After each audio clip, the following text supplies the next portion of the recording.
What's up mga katambay? Good morning. Welcome sa Tambayan Cooking. So this week mga katambay, gawa tayo ng isang pulutan recipe. At before tayo mag-start, ipapakaw na ko support sa itong channel. Please click the subscribe button and notification bell for updated new videos na to. Pati na rin sa ating Facebook page. So gagawa tayo ng isang chicken feet recipe. So ito ang ating ingredients. Siyempre gagamit tayo ng chicken feet. Yan. Meron tayong bay leaves, garlic, onion, pepper, spring onion, and tanglad, luya. Gamit tayo ng black beans, magic sarap, oyster, brown sugar, black pepper, soy sauce, suka. Gamit tayo ng tubig at saka mantika dito. At saka konting honey din. So let's start mga katambay. Good morning. So ito mga katambay, pakuluan muna natin. So meron tayong tubig. Lagay tayo ng honey.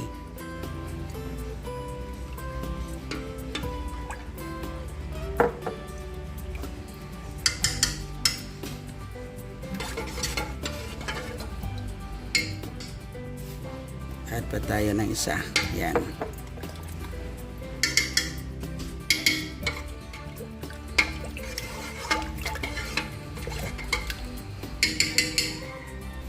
Tayo ng tanglad. Saka luya. Add natin yung ating mga chicken feet. Ang dami ito. Mga 2.5 to 3 kilos yata to. Ayan. So pakuluan natin saglit. Pag kumulo na siya, mga 2 to 3 minutes siguro, or 3 to 5 minutes, mga ganun lang. Then set aside natin mamaya. Ayos. On natin yung ating stove. Yan, after a few minutes, pa-start na siyang kumulo. So add tayo ng suka. Konting suka lang. So pabayaan natin siya. Pag nag-start na siyang kumulo, mga 2 to 3 minutes to 5 minutes lang. Yan. And hauin natin. Ayos. So ayan. After 5 minutes ng pagpapakulo, ayan, ito na yung start yung kumulo. Ayan. So off na natin yung apoy. Then haunin natin to. Set aside na natin to. Dry natin ng konti. Oops. Ayan. Lagyan natin dito. Strainer na malaki. Ayan. Then prituhin natin mamaya. Palamigin muna natin. Ayos. So yan, nagpainit na tayo ng mantika. And ito, prituhin natin saglit. And make sure naka-ready yung takip nyo kasi yung anong tawag dun? Yung mantika nya magtawag namin dito sa amin yung pisik-pisik. Yan. Nag-iingat kayo. Yan.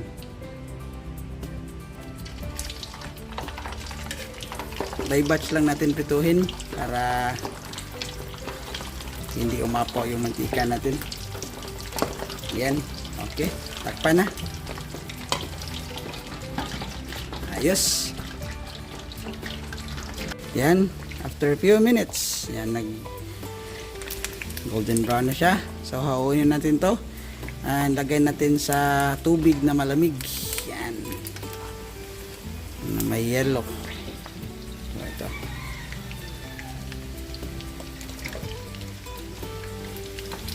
So gawin lang ito sa lahat ng ating chicken feet kasi ang dami nun. Yan, palamigin natin.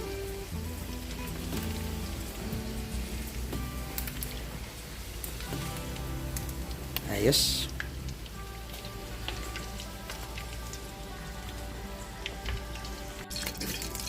So yan, nagpainit na tayo ng mantika. Gagawa natin yung ating sauce nya. At bago natin straight na sa pagpapalambot nya. So ito na yun lahat.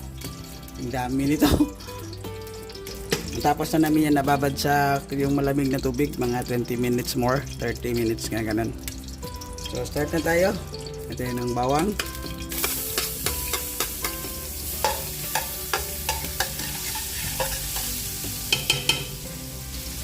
Yan lahat. Ito yung part ng sibuyas, I mean spring onion, yung matigas. Yan. Spring onion, luya, sabay na lahat. Tsaka, nakalimutan ko sa intro kanina, may nag-add tayo ng star anise. At gagamitin tayo mamaya ng sesame oil.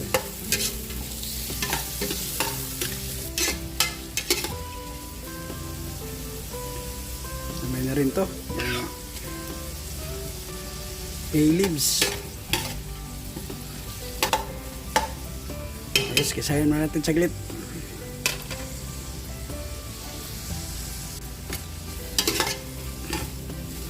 Yan, after ilang minuto, add natin yung ating yan, black beans.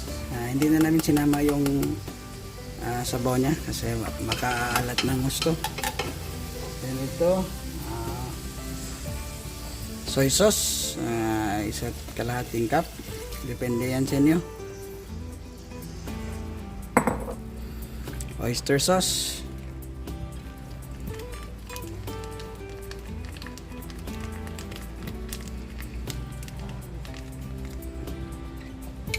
brown sugar,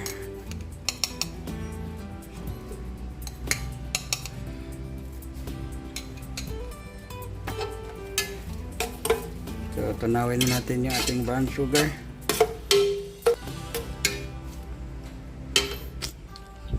Tunawin saglit. Ayan, after few minutes, seconds, natunaw na yung ating sugar. So, add na natin yung ating chicken feet. Dami nito. Okay. So, gisa na natin. Mix natin sa ating sauce sa ilalim. Maglagay sana kami ng yung siling pula, yung labuyo, kaso may mga bata, kaya separate na lang namin yung lagay. Pero mas masarap to pag maanghang talaga. Dami nito. Sarap sa red horse nito. Yan. So, gisa mo natin saglit bago natin lagyan ng tubig. Saglit lang, mga minuto lang siguro. Ayos.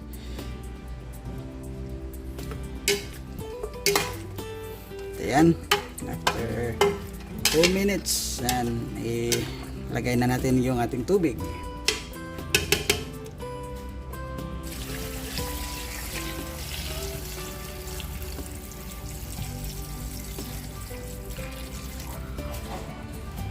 Yan, okay na yan. Kasi ang dami ito.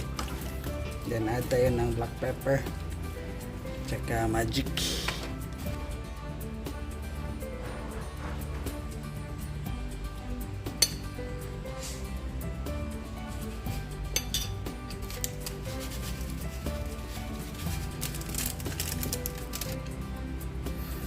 So palambutin na natin to. Siguro mga 30 to 40 minutes yung para siguro talagang malambot na yun, pati buto pwede natin kainin siguro. Yan. Ayos, takpan na natin to and start na tayong mag-pressure. Ayos.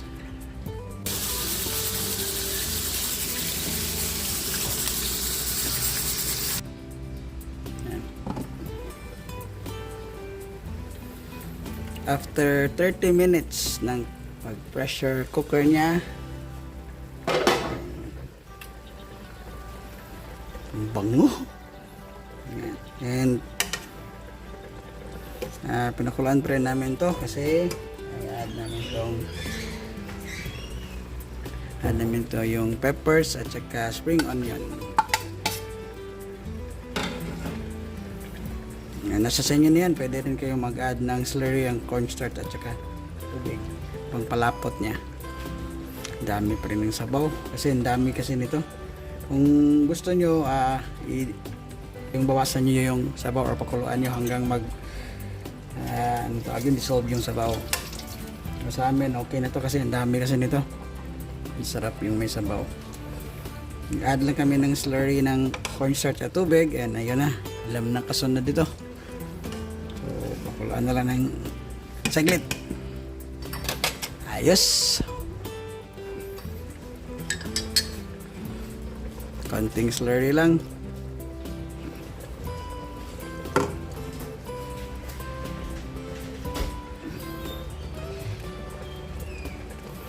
So, tikman nyo rin kung anong kulang. Kanina nag-add kami ng, bago siya yung nagpakulo kami, nag-add pa kami ng magic at saka oyster sauce. Para lalong lumasa. Yan, nag-start na siyang lumapot.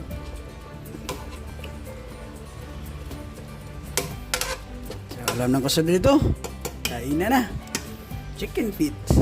Tatambayan.